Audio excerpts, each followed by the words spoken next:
It's Jenny Hudson bringing you the Author Connection. And today I have David Harris Lane from Hong Kong, and he's going to talk about his three novels.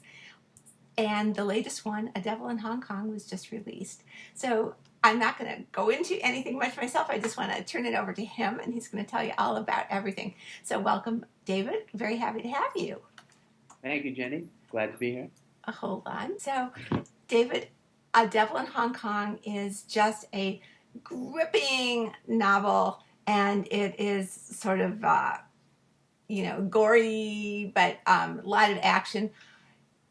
Where did that come from? Tell us about the book. How do you come to write books like this? Okay, well, when I started with Devil in Hong Kong, I actually sat down to write a sequel to The Witch of Wan Chai, which, of course, is a mystery thriller happening in Hong Kong and other parts of Asia. And as I sat down, I just started typing, and it just flowed out of me. I started writing about computer gamers in Anaheim, California. And I just went with the flow.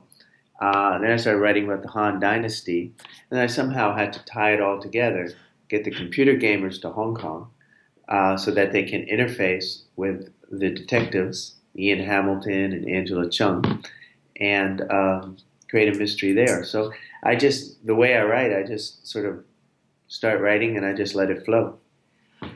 Well, you certainly do let it flow. So this is your third novel. The hmm first one, The Journal of Rabbi Levi Wang, is totally different, but also in Asia and very fun. And I know you told me that sort of comes from being motivated by a story in your family.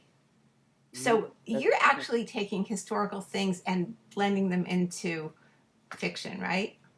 yes, all my books are rooted in reality. Like if you read any of my books, well, it's real history in the Journal of Rabbi Levi Wang, but in the other books, The Devil in Hong Kong and The Witch of Wan Chai, if you're familiar with any places in Asia that the book brings you to, you'll see real places, real culture, real food, because I'm very familiar with those areas. So it's basically a very real setting, and then I just introduce the fiction aspect to it.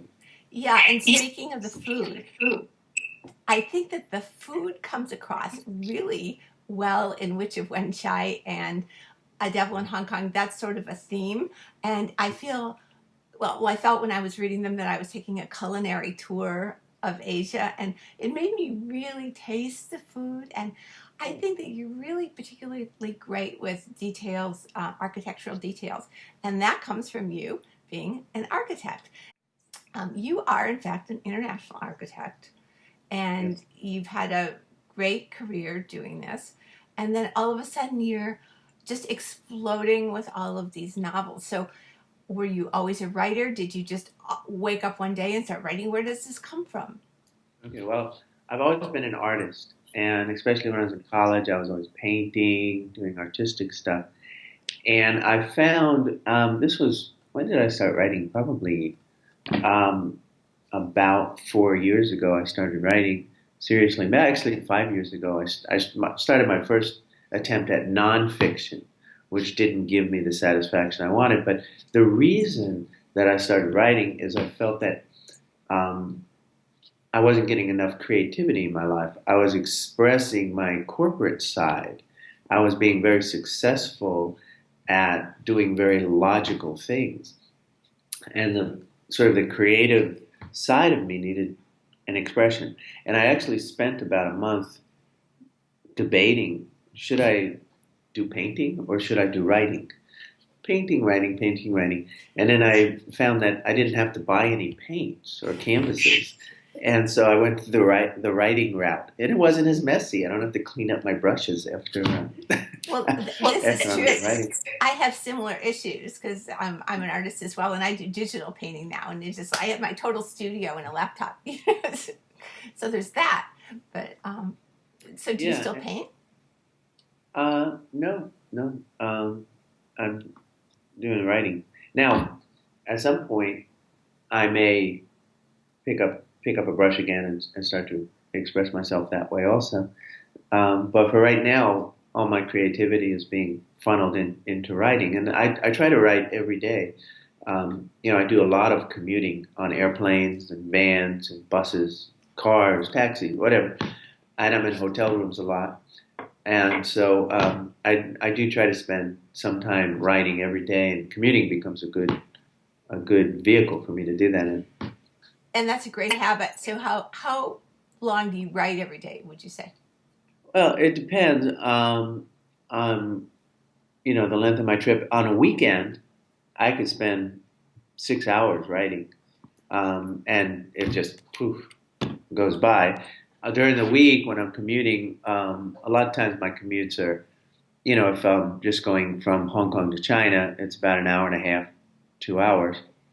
And, in a hotel room at night, if I'm not too wiped out, I can put in an hour. Sometimes I put in like 30 minutes in the morning before I go off, do it at breakfast. If I'm going to the United States on a trip, I've got 12 hours, Oh, and I yeah, have a Mac, so I've got this really long battery life. So that works good. that is great. And I know people who are full-time writers sometimes don't even put that much time into it. Mm. That's a really good habit. Yeah, and for me, it's stepping into another world. Just like when I do sports, um, all of a sudden, all the worries and stress of the daily life, and daily like constructing buildings disappears, and you're just focusing on that. That's one of the reasons I like the martial arts. If you don't focus, you're going to get popped in the mouth. You really got to focus. And same thing when I write. Um, I go to another world, and it truly, truly, truly is like a vacation from the real Sure. world. The And zen of writing. it's a very real world to me, also. Well, that's kind of a gory world to live in. So do you ever get nightmares from it? Do you Oh, dream about this? I don't know. No, but I think about like I'll wake up saying, what's going to happen, or if I'm taking a walk, like I'm walking the dog, I'm always thinking about it. Okay, now how do I twist this plot? Excuse me. Yeah, I think that things come to writers. I mean, I think you're always writing. Whether you're sitting at the computer or you're walking around and it just pops in your head. But I think it's sort of a meditation in a way. I mean, I think that Oh, yes, you don't need to even meditate if you're writing or if you're doing martial arts or if you're doing painting. I mean, that's all. If you're in that zone, exactly. I mean, you're Yeah, okay. You're not concentrating on your breathing, but yeah. your And it mind is is there. really writing. You do get in a zone, and I'll say, okay, shall I sit down and write? And without feeling like I'm in the zone, I'll sit down and I'll just start letting it free flow. And all of a sudden, without any conscious effort or whatever, I'm in the zone. I'm in the other world. I'm in the world of Ian and Angela and serial killers and you know the backside of Mount Fuji. Right. So when you're writing sequels, it's because you're connected to the characters and you want to revisit them.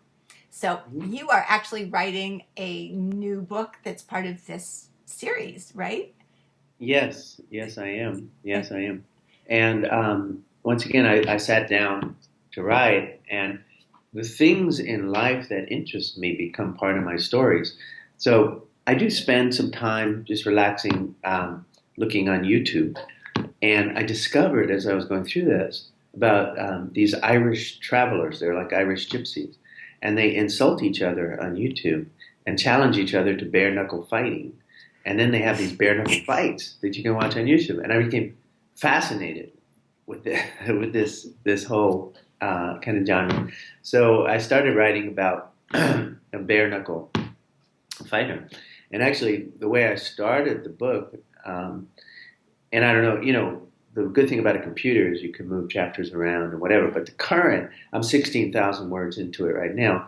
The current beginning of the book is they actually find this traveler in Hong Kong, our detectives, dead in this obscure museum through very bizarre causes. You don't know why he died, how he died, whatever at first. And he was basically in a Celtic headbanger band called Blue Dye. Violent sports are very popular, like K1 in Japan and whatever. So they find him. Thank you. I think that that's just really an amazing storyline, and I love the storyline in A Devil in Hong Kong, and also A Witch in Wen Chai, and also your first book too. So um, I think that people who are watching this might want to check these books out, and thank you for sharing all of that with us. So, is there anything that you would like to tell everyone before we close? Um, well, if you're a writer, I would say try to write every day, keep writing. Um, and if you're a reader, check out my books. Yes, absolutely. And you can find David's books at davidharrislang-books.com. And of course, he is on Amazon. And he has a very active blog where he writes about all kinds of interesting topics like bare knuckle fighting. And so, thank you so much for joining us on the Author Connection. And this is Jenny Hudson. Please join us again next time. And this again was with David Harris Lang. Thanks. Thank you.